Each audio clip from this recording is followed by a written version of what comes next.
Assalamualaikum warahmatullahi wabarakatuh. Saya Dela Amanda Putri, NIM 21221897. Saya akan menjelaskan tentang kewajiban dan ekuitas dalam laporan keuangan sistem. Yang pertama, apa sih kewajiban itu? Kewajiban adalah utang yang harus dibayar oleh pihak yang berhutang kepada pihak lain. Hal ini dapat meliputi pembayaran hutang bank, pembayaran obligasi, atau liabilitas jangka panjang lainnya. Kewajiban mengikat pihak yang berhutang untuk membayar kembali jumlah yang terhutang sesuai dengan jangka waktu dan besaran yang telah ditentukan. Kewajiban memiliki beberapa karakteristik. Yang pertama, waktu jatuh tempo. Setiap kewajiban memiliki tanggal jatuh tempo ketika harus diselesaikan. Yang kedua, sumber. Kewajiban dapat berasal dari berbagai sumber seperti hutang, hasil penjualan kupon obligasi, dan dividen preferen. Yang ketiga, besar. Kewajiban memiliki jumlah nominal yang harus dibayarkan oleh pihak yang berhutang, biasanya dalam bentuk uang. Yang keempat, kepemilikan. Kewajiban dibayar oleh pihak yang berhutang, dalam arti siapapun yang memiliki kewajiban akan membayar kewajiban tersebut. Yang kelima, jangka waktu. Kewajiban memiliki jangka waktu tertentu sampai tanggal jatuh tempo. Ada beberapa unsur-unsur dalam kewajiban. Yang pertama, jumlah yang harus dibayarkan oleh perusahaan kepada pihak ketiga pada masa yang akan datang. Yang kedua, sumber utama kewajiban adalah transaksi perusahaan dengan pihak ketiga seperti hutang usaha, hutang obligasi, dan hutang bank. Yang ketiga, kewajiban juga dapat timbul dari berbagai kegiatan operasional perusahaan seperti gaji karyawan yang harus dibayarkan di masa depan dan pajak penghasilan yang belum disetor. Yang keempat, perusahaan juga dapat memiliki kewajiban dalam bentuk jaminan produk atau jaminan purna jual, yang merupakan kewajiban implisit perusahaan terhadap konsumen dalam hal produk yang dikeluarkan perusahaan tidak sesuai dengan spesifikasi atau memiliki cacat produksi. Yang selanjutnya, apa sih ekuitas itu? Ekuitas adalah nilai yang tersisa bagi pemegang saham setelah dikurangi seluruh kewajiban entitas atau perusahaan. Jadi, ekuitas adalah hak pemilik perusahaan yang tersisa setelah dikurangi hutang yang harus dibayarkan. Ada beberapa unsur-unsur ekuitas. Yang pertama, modal disetor, merupakan jumlah modal yang sudah disetor oleh pemilik perusahaan. Yang kedua, tambahan modal disetor, adalah modal yang disetor setelah modal disetor awal, misalnya dari penerbitan saham tambahan. Yang ketiga, laba ditahan, adalah laba yang diperoleh perusahaan selama beberapa periode yang tidak dibagikan sebagai dividen tetapi ditahan untuk investasi atau pengeluaran masa depan. Yang keempat, surplus revaluasi, adalah keuntungan atas penilaian kembali aset tetap, kas atau perlengkapan perusahaan yang diakui sebagai kenaikan nilai ekuitas. Yang kelima, cadangan, adalah dana yang ditahan perusahaan untuk menghadapi kemungkinan kerugian atau kebutuhan dana di masa depan. Ekuitas dalam laporan keuangan mencakup sejumlah karakteristik. Yang pertama, keuntungan atau kerugian. Ekuitas mencatat penghasilan atau kerugian yang dihasilkan oleh perusahaan dari operasi bisnisnya. Yang kedua, modal saham. Termasuk dalam ekuitas pada laporan keuangan adalah modal saham yang diinvestasikan oleh para pemegang saham perusahaan. Yang ketiga, dividen. Ekuitas juga mencatat pembayaran dividen oleh perusahaan kepada para pemegang saham. Yang keempat, cadangan. Ekuitas bisa mencakup cadangan yang dipersiapkan oleh perusahaan dari keuntungan yang dihasilkan sebelumnya atau sisa laba bersih. Yang kelima, alokasi ulang keuntungan. Ekuitas mencerminkan bagaimana perusahaan mengalokasikan keuntungan yang dihasilkan untuk menjaga pertumbuhan bisnis atau untuk membayar utang. Baik, yang selanjutnya akan dijelaskan oleh teman saya. Jangan lupa tonton sampai habis ya.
Halo semua, Assalamualaikum warahmatullahi wabarakatuh. Perkenalkan, nama saya Aisyah Nur Rahmadian, NIM 21221865. Di sini saya akan menjelaskan ruang lingkup dari kewajiban dan ekuitas dalam laporan keuangan sistem. Ruang lingkupnya mengenai kebijakan yang ditetapkan untuk seluruh unit pemerintahan daerah termasuk BLUT atau Badan Layanan Daerah yang menyajikan laporan keuangan untuk tujuan umum dan mengatur tentang perlakuan akuntansinya, termasuk pengakuan, pengukuran, penyajian, dan pengungkapan yang diperlukan. Laporan keuangan BLUT dalam hal ini adalah laporan keuangan dalam rangka penggabungan untuk menyusun laporan keuangan pemerintah daerah. Kebijakan ini mengatur 1. Akuntansi kewajiban pemerintah daerah termasuk kewajiban jangka pendek dan kewajiban jangka panjang yang ditimbulkan dari utang dalam negeri dan utang luar negeri. 2. Perlakuan akuntansi untuk transaksi pinjaman dalam mata uang asing. 3. Perlakuan akuntansi untuk transaksi yang timbul dari restrukturisasi pinjaman. Yang keempat, perlakuan akuntansi untuk biaya yang timbul dari utang pemerintah daerah. Konsep pengakuan, pengukuran, dan penilaian kewajiban pada dasarnya sama dengan konsep aset, yaitu melalui 3 tahapan, yaitu perlakuan, penangguhan, penelusuran, dan pelunasan. Pengakuan sendiri memiliki 4 kriteria umum, yaitu 1. Memenuhi divisi suatu kewajiban, 2. Dapat diukur, 3. Relevan, 3. Dapat diandalkan. Berikut 4 kaidah pengakuan untuk menandai pengakuan kewajiban, yaitu 1. Ketersediaan dasar hukum. 2. Keterapan konsep dasar konservatisme. 3. Ketentuan substansi. Yang keempat, keterukuran nilai kewajiban. Berikut ada beberapa hal yang harus mengakui kewajiban, yaitu 1. Pada saat penandatanganan kontrak, bila ada saat itu hak dan kewajiban telah diikat. Yang kedua, dalam hak kontrak eksekutori, pengakuan menunggu sampai salah satu pihak memanfaatkan atau menguasai manfaat yang diperjanjikan atau memenuhi kewajiban. Yang ketiga, bersamaan dengan pengakuan biaya jika barang dan jasa menjadi biaya belum dicatat sebagai aset sebelumnya. Yang keempat, bersamaan dengan pengakuan aset. Kewajiban ini timbul ketika hak menggunakan barang dan jasa diperoleh. Nah, keempat kaidah ini yang menjadi bukti teknis dan ketentuan pada saat pencatatan pada umumnya mudah diidentifikasi dan diterapkan untuk keharusan konstruktural. Berikutnya, fungsi dan manfaat. Fungsi dari kewajiban dan ekuitas dari laporan keuangan sistem yaitu 1. Meningkatkan kepercayaan pemegang saham dan investor. 2. Memudahkan pengambilan keputusan investasi. 3. Membantu dalam perencanaan keuangan. Yang keempat, menunjukkan tingkat leveraging sistem. Yang kelima, memberikan gambaran tentang keberlangsungan bisnis. Yang keenam, membantu mengukur profitabilitas sistem. Manfaatnya yaitu pengukuran kinerja keuangan. Yang kedua, evaluasi efektivitas penggunaan sumber daya. Yang ketiga, alat penangguhjawaban keuangan. Yang keempat, memfasilitasi pengambilan keputusan investasi. Yang kelima, pengambilan keputusan strategis. Oke, akan aku jelaskan beberapa poin penting yang ada di atas tadi. Meningkatkan kepercayaan pemegang saham dan investor, yaitu laporan keuangan sistem dengan mencantumkan kewajiban dan ekuitas yang jelas dapat meningkatkan kepercayaan para pemegang saham dan investor karena dapat meningkatkan gambaran yang jelas tentang posisi keuangan suatu sistem. Yang selanjutnya, membantu dalam perencanaan keuangan, yaitu laporan keuangan sistem yang mencantumkan kewajiban dan ekuitas dengan jelas dapat membantu manajemen dalam melakukan perencanaan keuangan seperti pembayaran utang dan pengambilan modal baru. Berikut faktor yang mempengaruhi, yaitu ada beberapa faktor yang mempengaruhi kewajiban dan ekuitas dalam laporan keuangan sistem. Di antaranya yaitu 1. Perubahan harga dan suku bunga. 2. Kinerja bisnis. 3. Alokasi penggunaan dana. Yang keempat, kebijakan manajemen keuangan. Yang kelima, perubahan regulasi pemerintah. Perubahan harga suku bunga dapat mempengaruhi nilai kewajiban dan ekuitas dalam laporan keuangan sistem. Misalnya, jika suku bunga naik, nilai kewajiban sistem juga akan naik, sementara nilai ekuitas akan turun. Yang kedua, kinerja bisnis. Kinerja bisnis juga dapat mempengaruhi nilai kewajiban dan ekuitas dalam laporan keuangan sistem. Jika kinerja bisnis meningkat, maka nilai ekuitas akan meningkat. Sebaliknya, jika kinerja bisnis menurun, maka nilai ekuitas sistem juga akan menurun. Berikutnya, regulasi pemerintah yang terkait dengan kewajiban dan ekuitas dapat mempengaruhi nilai kewajiban dan ekuitas dalam laporan keuangan sistem. Misalnya, jika pemerintah menerapkan sistem regulasi baru tentang pajak, hal ini dapat mempengaruhi nilai kewajiban sistem. Oke, terima kasih. Saya pamit undur diri. Selanjutnya ada contoh kasus dan solusi yang akan dijelaskan oleh teman saya. Sebelum itu, jangan lupa like, comment, dan subscribe. Terima kasih.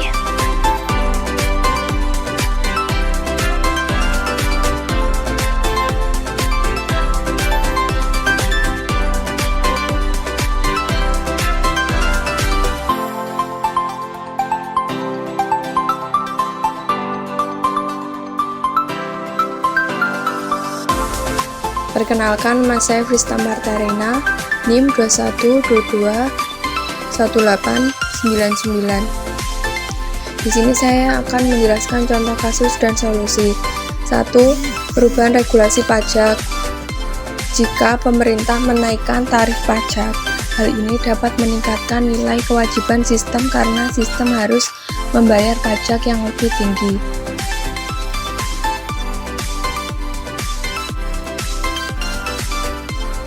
Di sisi lain, hal ini dapat menurunkan nilai ekuitas sistem karena sebagian laba sistem harus digunakan untuk membayar pajak yang lebih tinggi.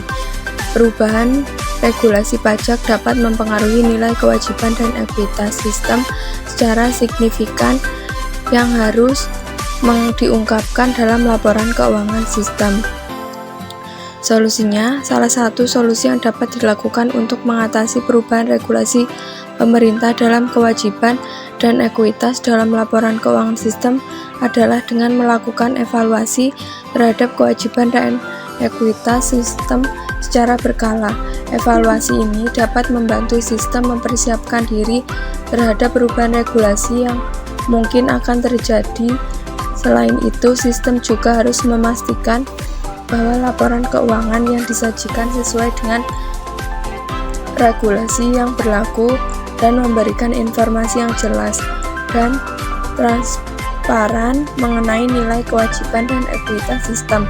Hal ini dapat mengurangi resiko kesalahan pengungkapan dan meningkatkan kepercayaan investor dalam sistem. Contoh yang kedua, contoh kasus dari alokasi penggunaan dana dalam kewajiban dan ekuitas dalam laporan keuangan sistem adalah saat sistem memutuskan untuk mengeluarkan dividen tunai bagi para pemegang saham yang tercatat sebagai pengurangan ekuitas sistem. Pengeluaran dividen tunai ini memiliki dampak langsung pada nilai ekuitas sistem dan dapat mempengaruhi kinerja saham. Oleh karena itu, sistem harus mempertimbangkan secara matang dalam mengalokasikan dana untuk pengeluaran dividen tunai. Sistem harus memastikan bahwa alokasi penggunaan dana ini tidak berdampak negatif pada keuangan sistem dan tepat memenuhi kewajiban yang ada. Hal ini harus diungkapkan dengan jelas dan transparan dalam laporan keuangan sistem. Solusinya, salah satu solusi yang dapat dilakukan adalah dengan menggunakan penilaian risiko dan analisis keuangan terhadap pengeluaran dividen tunai. Sistem harus mengevaluasi kemampuan keuangan dalam membayar dividen tunai dan harus memastikan bahwa alokasi dana untuk pengeluaran dividen tunai tidak akan mempengaruhi kinerja keuangan atau melanggar peraturan keuangan yang berlaku. Selain itu, sistem harus memastikan bahwa keputusan untuk mengeluarkan dividen tunai didasarkan pada pertimbangan yang matang dan dilakukan dengan mempertimbangkan kepentingan semua pemangku kepentingan. Hal ini dapat meminimalkan resiko kesalahan pengungkapan dan meningkatkan kepercayaan investor dalam sistem.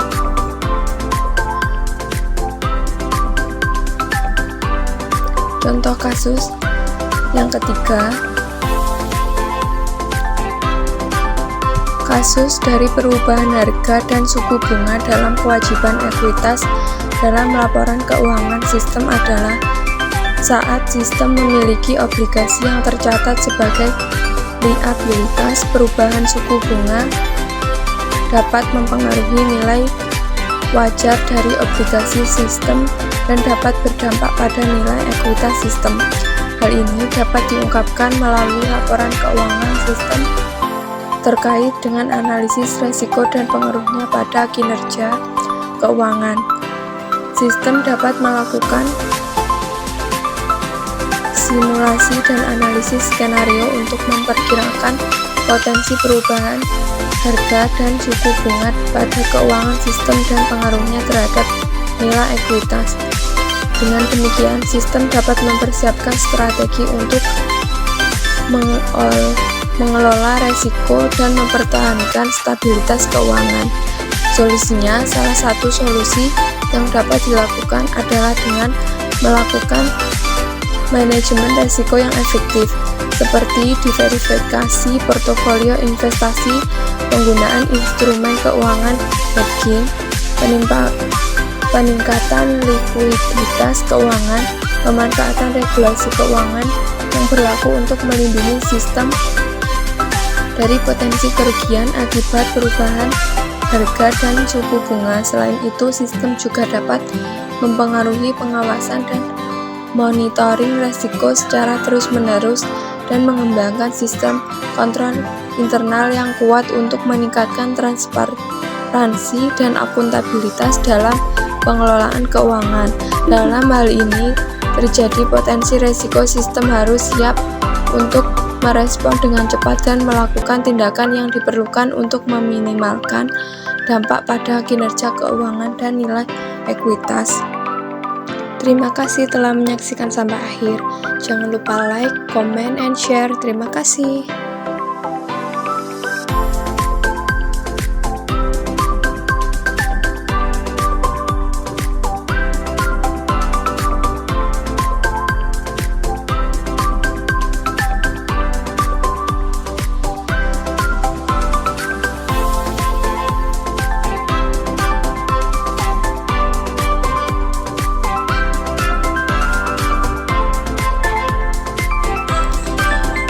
Kesimpulannya, dalam kewajiban dan ekuitas dalam laporan sistem ini, dengan adanya laporan keuangan sistem yang akurat dan transparan tentang kewajiban dan ekuitas, sangat penting untuk membangun kepercayaan investor dan memperkuat reputasi keuangan perusahaan. Keduanya merupakan unsur penting dalam laporan keuangan sistem. Keduanya juga harus seimbang dalam mencerminkan kondisi keuangan perusahaan.